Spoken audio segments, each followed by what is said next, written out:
Hey guys, Troy here, back with another video today. Today we're going to be talking about soccer cards, and if you guys missed it, my last video was a basketball Q&A, so if you're interested in basketball cards, definitely check that out. But today we're doing the follow-up. We're going to be doing a soccer card Q&A. A bunch of you guys submitted questions, so I'm so thankful for that. Thank you. And with that being said, let's just get right into it. The first questions are coming from Instagram. My card account, Trike415 Cards. That's the best place to engage with me, get updates on my content, interact, be able to ask questions like these. So if you guys are interested, definitely go check that account out and give it a follow. Okay, so the first question is from Instagram. It is from Hisham or Sean. Shout out to him, great guy. He said, "Hey Troy, now that we know the roster for the US men's national team, are you excited? If so, for who? And how do you think the World Cup will reflect on soccer cards' popularity in America if we enter World Cup 2022? So the first thing I'll say is, yeah, seeing that UN's men's national team roster, I was so excited. I mean, just look at the clubs on there. I know, clubs are not the end-all be-all of national team success, or even if a player is good or not, based on what club he's at. But just to see Barcelona, Dortmund, Barcelona again, all these top international clubs in the US men's national team roster was amazing. So I don't think I've ever been this excited for a US men's national team, and just especially because all the players are so young and so new. We haven't seen them play together. This is really Gio Reyna's first senior international game, so I'm so excited to see it, and I'm very hopeful for the US men's national team and their success coming up. I think they have more than enough talent to make some noise. Granted, talent doesn't always equal success, as we've seen plenty of times with national teams in the past, but just that they have the talent to compete, I'm very happy about. But the second part of this question is almost more interesting to me. How do you think the US men's national team and the World Cup will impact soccer cards and their popularity? Now, I know everyone who watches this channel, we got a bunch of great people, but unfortunately there are a ton of people out there who love to hate on the US men's national team. And I understand it. Americans are a little annoying. You got Pulisic, you have people being, overhyped, fair enough. But here's what I will say. If the US men's national team has any sort of success at the World Cup, the popularity of soccer in the United States will boom. And with that boom, I'm telling you, if you own soccer cards, it doesn't have to be of American players. If the popularity of soccer rises in the US, the interest in soccer cards will just go up so much. So I'm rooting for the US just because I want my country to do well. But even some of you guys who love to hate on the US, it's in your best interest that the US men's national team does well if you want your soccer card investments to go up. All right, next question from Rookie Year Soccer. Great guy, shout out to him. I had an interview on his channel pretty recently, so definitely go check him out. But he asks, do you have any cards you're planning to hold for the super long term, 5 years plus? So I guess my short answer to that would be yes. I wouldn't say I have any cards that are set in stone that I'm gonna hold for the next 5 years, but I have a couple that I think I will, and a couple I'm looking to pick up. So these cards are really expensive, but my dream, guys, is to have a Messi or Ronaldo true rookie. Not their Prizm 2014. I'm not a huge big baller, but I can probably find a way to afford one of those. But I'm talking about, the $5,000, $10,000 mega cracks, 2003, 2004 rookies. I would love to pick one of those up. And if I ever do get that chance, it's gonna be a long-term hold. So I guess that would be my strategic one that I'm hoping to hold long-term. But I may be jumping the gun here a little bit, but as this video comes out, Erling Haaland just scored 2 goals again for Dortmund. Ansu Fati played great. And I actually saw a stat on Erling Haaland. He's like already in the top 50 or at least top 100 Champions League goal scorers. So what he's done already at a young age is crazy. So I really believe that my Ansu Fatis and my Erling Haaland cards that I have right now are hopefully going to be worth a lot of money in 5 years. So I don't see any reason I would flip those soon. I believe in them long term. and I may be very misguided. Trust me, I made a whole video about how hard it is to predict prospects' success in soccer, but I have a good feeling about those two. I'm hoping I'll hold them for a long time because I really enjoy having those cards in my collection. Next question is from Card Hour, the soccer card YouTube GOAT. So shout out to him, man. He's asking me, is Rashford overhyped? The weather!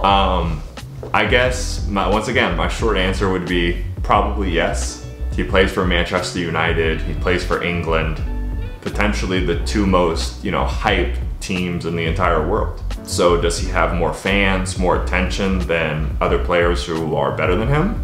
Almost definitely yes. But I'll give you two reasons why I wouldn't necessarily consider him overhyped in the card sense. The first being that his cards just aren't very expensive in general. I mean, I know I think he had a World Cup 2018, like 1 of 1, go for $20,000, which is insane. I'm not sure what happened with that. But if you're interested in picking up a Marcus Rashford true rookie from 2016, his select, even I got his mezzanine, which is like a more limited variation, I'm pretty sure you can get that card for $25. So when a card is that cheap, it's hard for me to say that at least in the hobby there's an insane amount of hype around him. I mean, I guess you could make the argument he's a little more expensive than he should be. But still, that's a pretty reasonable price if you believe in Rashford. And also, once again, guys, this is from a card perspective. I would never argue with a guy like Card Hour because he knows so much about just soccer, football as a whole. You can't just, in the sense, you can't just ignore the hype in soccer. So Rashford is getting more attention than he probably should be based upon his skill level maybe, or his performance, but the fact that he plays for Manchester United and England is not going to change. So you have to take that into account and also, in a sense, utilize it for your flipping, for your investing, what players are going to have attention on them. If you're constantly only buying who's, the true guy who should have all the attention on him and just completely ignoring what the market is interested in and what they value, it's just not going to be a winning strategy. I don't really have too much of a strong opinion on Rashford either way, but I guess just the short answer would be just consider where's the hype coming from and maybe how you can use it to your advantage. The next two questions are kind of similar. This first one is from Instagram, from John Paul Valasidis. Do you think Panini Prizm 2014 and 2018 are good long-term investments? And then also from Andrew Kennedy on YouTube asking, 2014 Prizm and legendary players Pirlo, Xavi, Iniesta, Lampard, Gerrard, Modric, and Buffon, very cheap and pre-14 are hard to grade well and hard to buy in bulk. Thoughts on buying bulk of these and grading?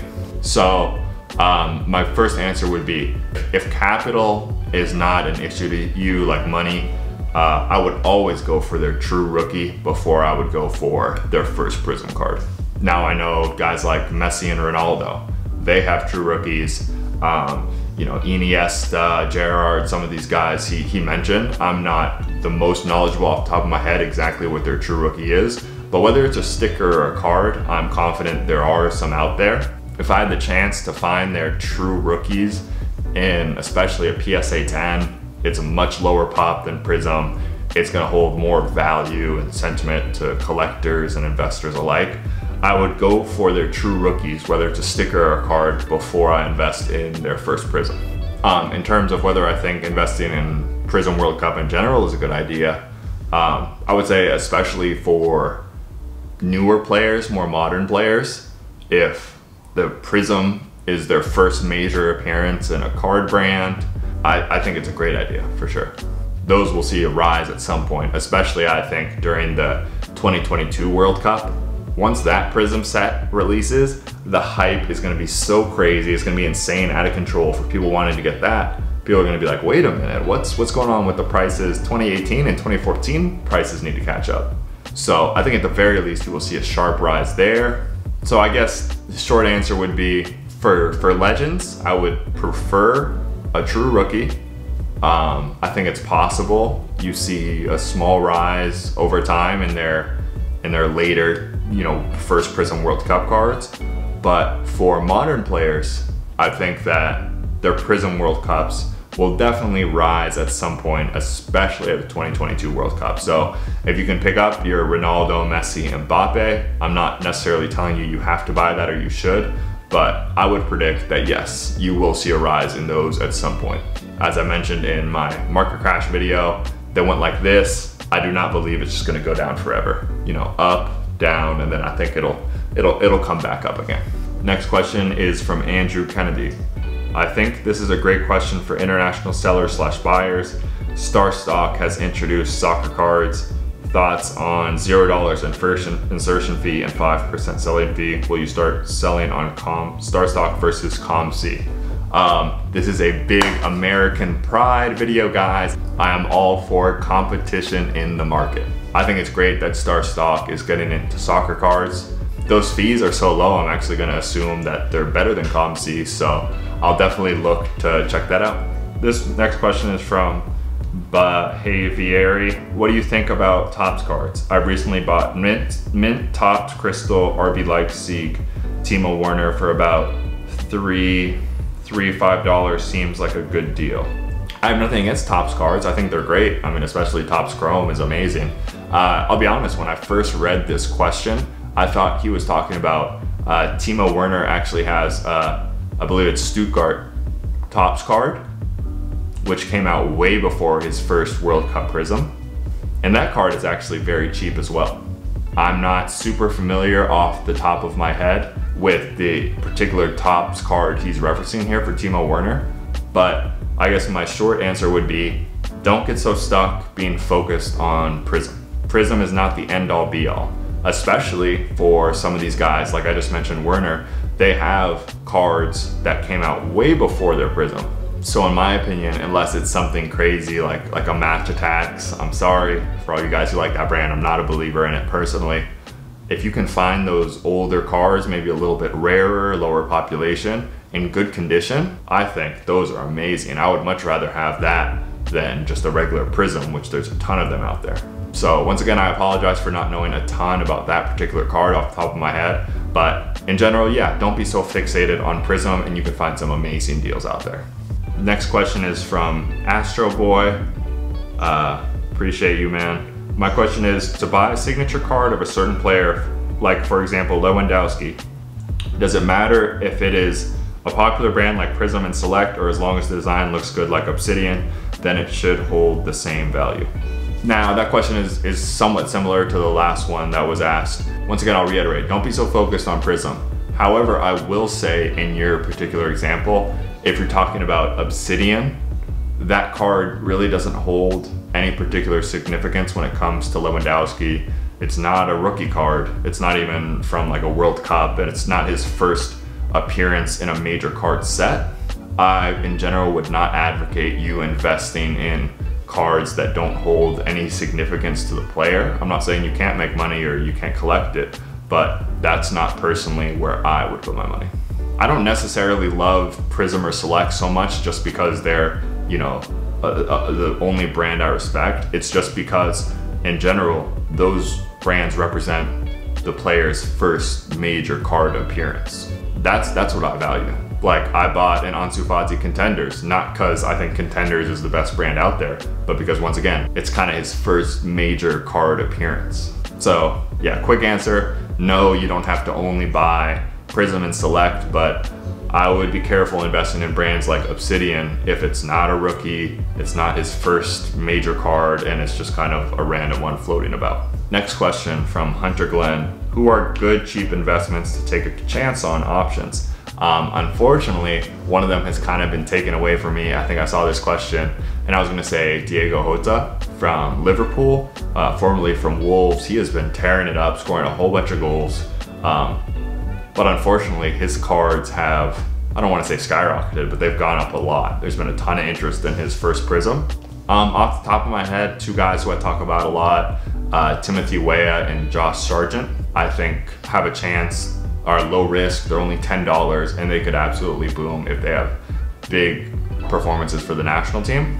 But besides that, just whoever you believe in, especially some of these younger players, check out the past contenders, check out some of the mega cracks, check out maybe some of their first Prizms. There's a ton of people you can choose from. There's plenty of low risk guys out there. I think you should buy whoever you believe in or whatever team you feel a personal attachment to. Question from Benjamin Goodman. When/will the soccer market bounce back? I talked about it a little in my market crash video, so if you want a more in-depth explanation, check that out. But it will bounce back. I'm almost 100% confident saying, once again, I think it's a mistake to think, okay, we saw the absolute peak, they will never get back there again. That's just not very likely. So it will bounce back. When it will, I'm not sure. It could take a while. I'm not counting on it bouncing back anytime soon. I think there's a very strong possibility that we see a rise in prices at the 2022 World Cup or even the 2021 Euros if you have some patience. But with soccer right now, I mentioned it's not a flippers game right now. I would not recommend trying to come in here with a flippers mindset. But if you're willing to invest and hold for a little bit, I think you will see a rise in prices. This next one is from CCOOXTV. For soccer investors or card investors in general, what are some good ways to make money in cards while you wait to cash in on your investments? The tough thing right now, like I said, is soccer does just not seem to be a flippers market. It's really hard to flip cards for profit right now. If you have knowledge of basketball or even maybe baseball or football, that might be a good place for you to be able to flip. That's what I'm trying to do. I'm trying to make some sales in basketball and hopefully move them into some longer term investments. But it's gonna be tough for you in soccer to be flipping and making a ton of money on a consistent basis. As someone else mentioned, maybe look into ComC and Star Stock. I think that might be a good way for you to flip soccer, especially if you're international, because you don't have to deal with the shipping. I'm not, I'd never advocate for you guys to get yourselves into trouble or go into any kind of debt or overwork yourself to invest in cards. But if you really believe in the market, try to see what you can do to maybe generate a little bit of extra capital. Maybe the number one thing I'd recommend is saving money. I think that's the one good thing I've taken away from sports cards investing is I have an investing mindset. So I'm trying to minimize my costs in my everyday life as much as I can. But if you guys are younger, there's a bunch of different things you can do. You can do, like Uber or delivery or any kind of these things. If you really want to make these investments, I'm never anyone to talk about your personal financial situation or what you're trying to do. But I think my recommendation would be actually, maybe not get so preoccupied in the flipping. You can make some money there, but see if there's other things you can do in your life where you can maybe shift some of that money.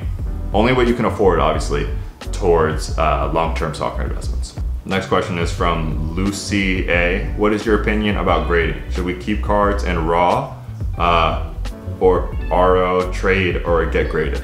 I would grade as much as you can. Grading is so important. It raises the value of the card so much. If it's in good condition, I can't tell you a good reason why you wouldn't get it graded. It's gonna make it easier for you to sell it. You're gonna get more money. And even honestly, if you're just keeping it in your PC, personal collection, it's just kind of nice to have it in that slab. So there's benefits as well to just buying graded cards. It might be hard if you're living in another country to get it graded, but in general, I think graded cards are the way to go, whether you buy them already graded or you're buying raw and sending them out to get graded. You should try to do that as much as you can, and it'll definitely increase your profits. Next question from Elijah Miguel Saavedra. Sancho, Greenwood, Foden, Vinicius, Fati, buy, sell, hold. Okay, this is a fun one. I enjoy this. I'm gonna say Sancho, hold, Greenwood, sell, Foden, buy, Vinicius, hold, and Fati, buy. Fati's a little expensive right now, so maybe you don't need to buy exactly at this moment in time, but I believe in him so much long term, so I definitely think you're gonna wanna have one of his cards in your collection. But all right guys, that's it for the video. Thank you so much for asking questions. I was shocked and surprised and happy at how many we got. I enjoyed that a ton. Make sure you like and subscribe, leave a comment down below what you think, and let me know, do you wanna see another one of these? This is my last of the Q&As for right now, but definitely let me know what you think. But either ways, guys, we're gonna keep the videos coming. Thanks again.